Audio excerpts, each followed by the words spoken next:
90 hectares, c'est la dimension du campus de l'Université de Lausanne. Un campus situé au bord d'une forêt et géré dans le respect de la nature. La beauté et la diversité naturelle du site signifient aussi beaucoup de pollen dès l'arrivée des beaux jours. Tour du campus avec 2 spécialistes, un biologiste et un médecin. Le campus de Dorigny, en fait, il est au bord d'une forêt. Donc c'est au niveau naturaliste quelque chose d'intéressant.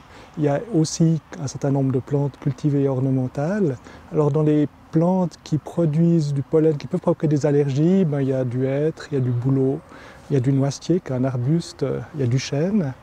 Mais il faut bien rajouter que ce n'est pas quelque chose de négatif. En fait, toutes ces plantes, elles apportent aussi une qualité de la vie qui, je pense, pour la plupart des gens, compense largement le pouvoir allergène des plantes. Ouais, c'est assez. Là, la pollinisation s'est terminée, hein, mais pour les bouleaux, par exemple, en fait, ça c'est une réalité, mais je m'angoisse un peu qu'il y ait vraiment une saison des bouleaux quand même. La plupart des pollens qui déclenchent des réactions allergiques sont des pollens légers, transportés sur des longues distances par le vent. C'est le bouleau, c'est les noisetiers, donc des arbres qui sont effectivement présents sur le campus, mais que tout un chacun sur son balcon au centre de Lausanne peut aussi ressentir.